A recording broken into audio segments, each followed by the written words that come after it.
عالم میں ہے نرالا، اعلیٰ ہے اس کا مقام، مرکز تحفظ اسلام۔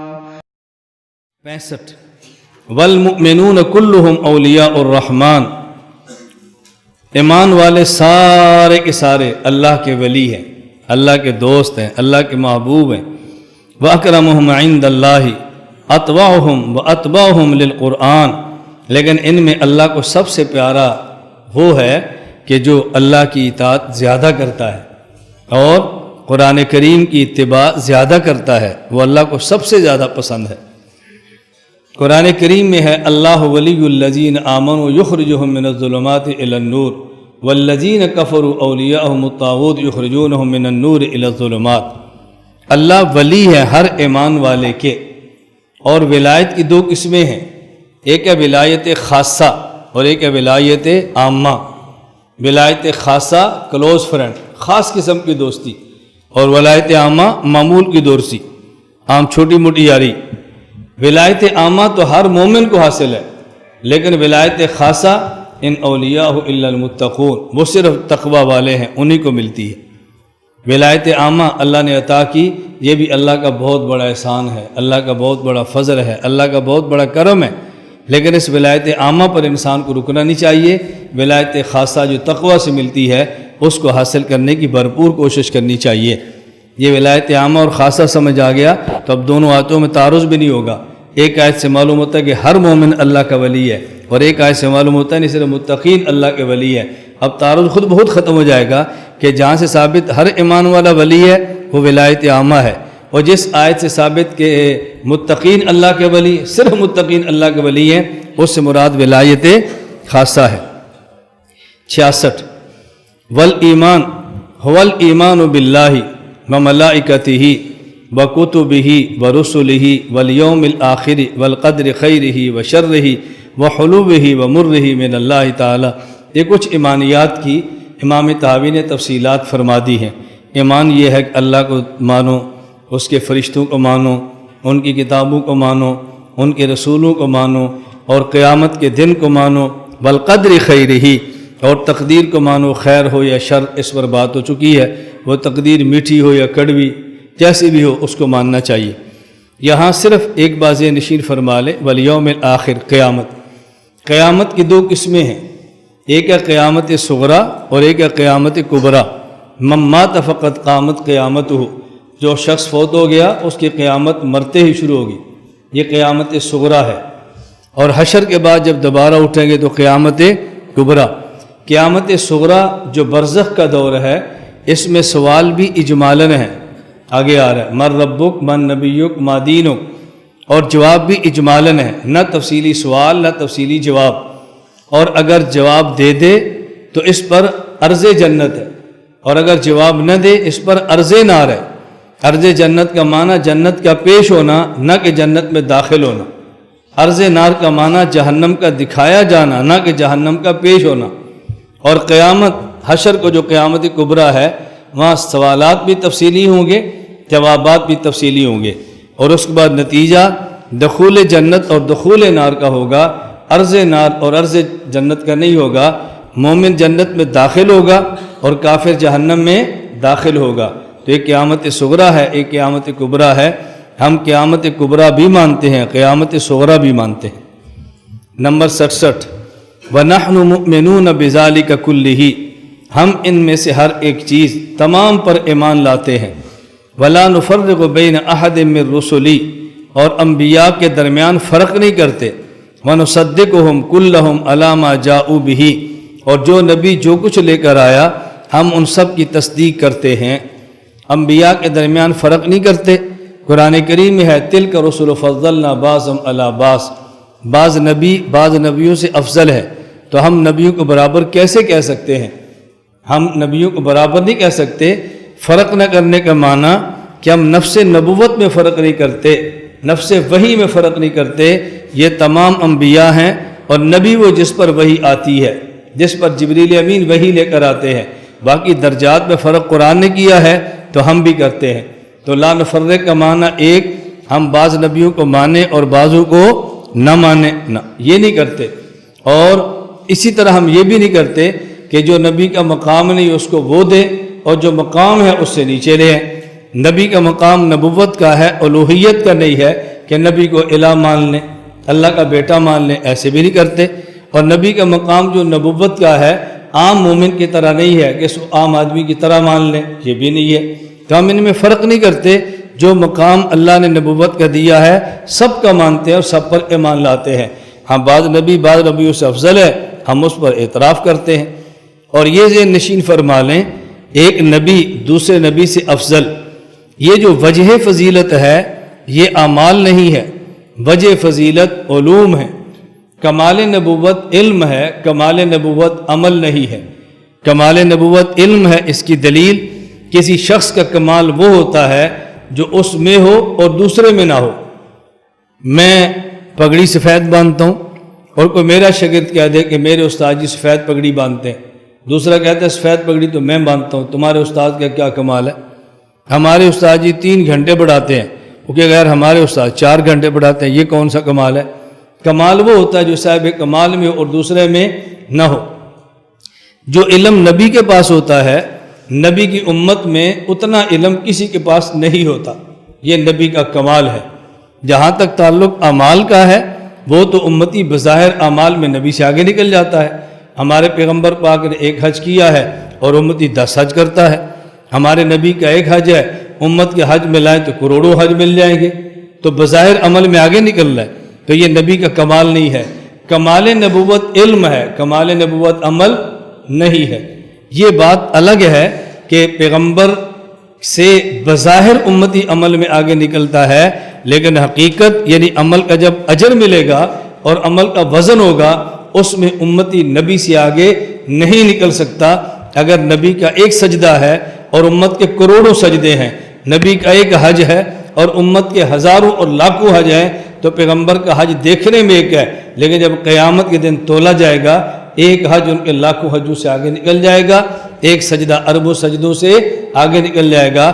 تو امتی بظاہر اعمال زیادہ کر بھی لے، لیکن جب اعمال کی باری آئے گی اس کے اجر کی تو پھر بھی نبی آگے نکلے گا، امتی پیچھے رہ جائے گا۔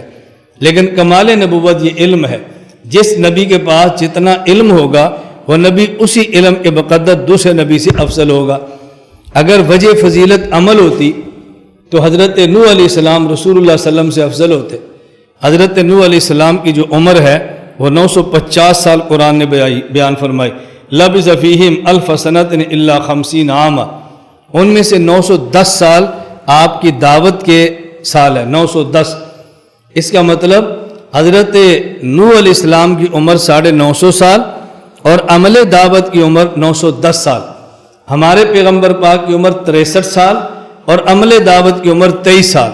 اگر اعمال کی بنیاد پہ فضیلت ہوتی تو ہمارے نبی کے عمل دعوت 23 سال ہے، ان کے عمل دعوت 910 سال ہے، وہ افضل ہوتے۔ لیکن افضل ہمارے پیغمبر ہیں، کیوں؟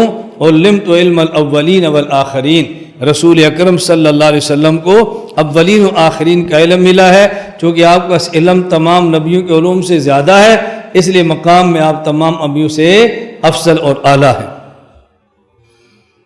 نمبر 68، وَأَهْلُ الْكَبَائِرِ مِنْ أُمَّةِ مُحَمَّدٍ صلی اللہ علیہ وسلم فِي النَّارِ لَا يُخَلَّدُونَ، حضور اکرم صلی اللہ علیہ وسلم کی امت کے وہ لوگ جو مومن ہیں اور کبیرہ گناہ کر چکے ہیں اور توبہ بھی نہیں کی، یہ جہنم میں جائیں گے لیکن ہمیشہ جہنم میں نہیں رہیں گے۔ یہ جو من امت محمد کہا یہ قید اتفاقی یا قید احترازی نہیں ہے۔ قید احترازی کا معنی اور اتفاقی کا مطلب کیا ہوتا ہے؟ اگر یہ قید احترازی ہوتی تو اس کا معنی ہوتا کہ امت محمدیہ کے کبیرہ گناہ کرنے والے لوگ جو بغیر توبہ کے مرے وہ تو جہنم میں ہمیشہ نہیں رہیں گے، اور پہلی امتوں کے افراد جو نے کبیرہ گناہ کیے بغیر توبہ کے مرے اور وہ جہنم میں ہمیشہ رہیں گے۔ لیکن یہ قید اتفاقی ہے، اس کا معنی یہ نہیں کہ گزشتہ امتوں کے اہل کبائر جنت میں نہیں جائیں گے، وہ بھی جنت میں جائیں گے، وہ بھی جہنم میں جائیں گے تو تھوڑی دیر کے لیے جائیں گے، ہمیشہ وہ بھی نہیں جائیں گے۔ لیکن چونکہ یہ عقائد امت محمدیہ کو پڑھائے جا رہے ہیں اس لیے امت محمدیہ کو سمجھایا جا رہا ہے۔ اس امت میں اگر کوئی گناہ کبیرہ کا ارتکاب کر لے اس کے بارے میں ذہن نہ بنانا کہ ہمیشہ جہنم میں رہے گا۔ اذا ماتو جب ان کا اسی پر انتقال ہو جائے، وہم موحدون ان ہوں توحیدی عقیدہ ٹھیک ہو، وَإِن لَّمْ يَكُونُوا تَائِبِينَ اور گناہوں سے اگرچہ توبہ نہ کی ہو۔ میں نے وضاحت کر دی ہے، مومن ہو کبیرہ گناہ کرے اور بغیر توبہ کے فوت ہو جائے تو جہنم میں جائے گا بھی تو ہمیشہ نہیں رہے گا۔ بعد ان لقوا اللہ عارفین، مومنین عارف ہو، اللہ کو پہچانتا ہو، ایمان لاتا ہو، بہم کی مشیت ہی و حکم ہی، یہ اللہ کی مشیت اور اللہ کے حکم کے تابع ہیں۔ اللہ چاہے تو گناہوں کی وجہ سے قانون سزا دے دے، اور چاہے تو اپنے کرم سے جہنم میں بھیجے ہی نہ اور سیدھا جنت میں بھیج دے۔ انشاء غفر لہم، اگر اللہ چاہیں گے معاف فرما دیں گے، وعفى عنہم بفضلہ، اپنے کرم سے درگزر فرما دیں گے۔ کما قال تعالی فی کتابہ العزیز ان اللہ لا یغفر ان یشرک بہ ویغفر ما دون ذلک لمن یشاء، اللہ مشرک کو معاف نہیں کرتے، اس کے علاوہ جس کو چاہیں معاف فرما دیں گے۔ وَإِن شَاءَ عَذَّبَهُمْ فِي النَّارِ بِعَدْلِهِ، اور چاہیں تو ان کو اللہ چاہیں گے تو ان کو سزا دیں گے، جہنم میں بھیجیں گے، اور یہ قانون کا تقاضا ہوگا عدل کے ساتھ۔ ثُمَّ يُخْرِجُهُم مِّنْهَا بِرَحْمَتِهِ، پھر اللہ ان کو جہنم سے نکال لیں گے اپنی رحمت سے، وَشَفَاعَةِ الشَّافِعِينَ مِنْ أَهْلِ طَاعَتِهِ، اور نیک لوگوں کی شفاعت کی وجہ سے، ثُمَّ يَبْعَثُهُمْ إِلَىٰ جَنَّتِهِ، پھر اللہ ان کو جنت میں داخل فرما دیں گے۔ وَذَلِكَ بِأَنَّ اللَّهَ تَعَالَىٰ تَوَلَّىٰ أَهْلَ مَعْرِفَتِهِ، اس لیے کہ اللہ اہل معرفت کے دوست ہیں۔ وَلَمْ يَجْعَل لَّهُمْ فِي الدَّارَيْنِ كَأَهْلِ النُّكْرَةِ الَّذِينَ خَابُوا مِنْ هِدَایَتِهِ وَلَمْ يَنَالُوا مِنْ وَلَایَتِهِ، اور اللہ ان کو ایسے نہیں بنائیں گے دنیا آخرت میں جیسے وہ لوگ ہیں کہ جن نے انکار کیا ہے اور وہ ناکام ہو گئے ہدایت کو حاصل کرنے میں، اور نہیں اللہ کی دوستی کو پا سکے۔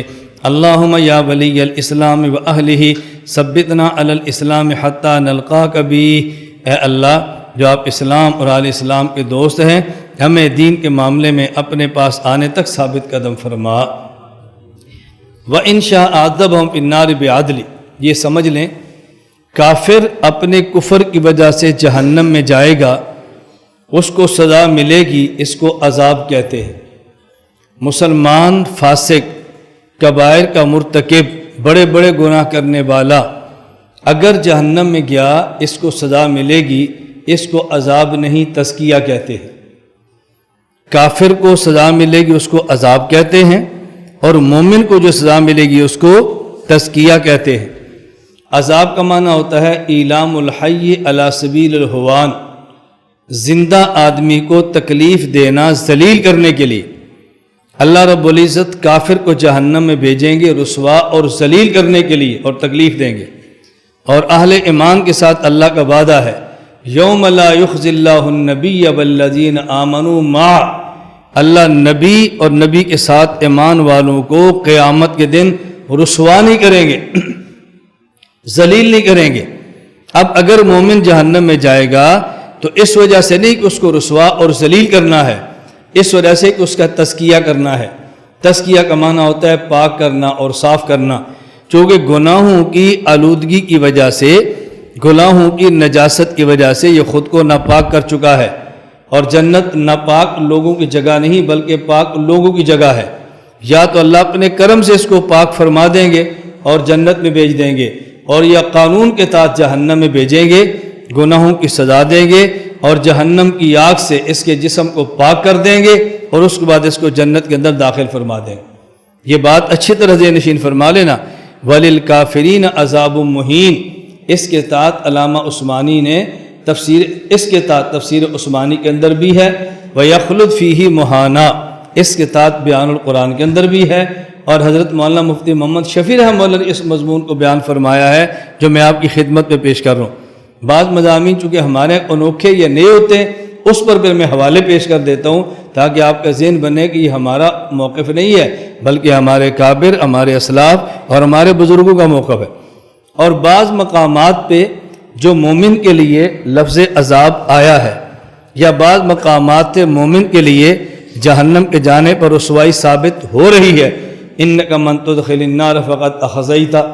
اب اس کے بعد تفسیر عثمانی میں کیا لکھا ہے کہ جس کو جہنم میں بھیجیں گے اس کو رسوا کریں گے، اور جو جتنی مقدار جہنم میں رہے گا اتنی مقدار کی رسوائی ہوگی۔ اب اس سے معلوم ہوتا ہے کہ مومن فاسق بھی رسوا ہوگا، اور بعض جگہ پہ لفظ عذاب آیا ہے، تو یہ ذہن میں رکھنا، یہ حقیقتاً رسوائی نہیں ہوگی، صورتاً رسوائی ہوگی۔ یہ حقیقتاً عذاب نہیں ہوگا، صورتاً عذاب ہوگا، چونکہ صورت ایسی ہوگی کہ جس سے محسوس ہوتا ہے کہ اس کو ذلیل کیا جا رہا ہے، اس لیے اس پہ لفظ رسوائی خزیون یا اس پہ لفظ عذاب آ گیا ہے، وگرنہ حقیقت میں عذاب اور رسوائی مومن کو دینا مقصود نہیں۔ نرالا اعلیٰ ہے اس کا مقام، مرکز تحفظ اسلام، مرکز تحفظ اسلام۔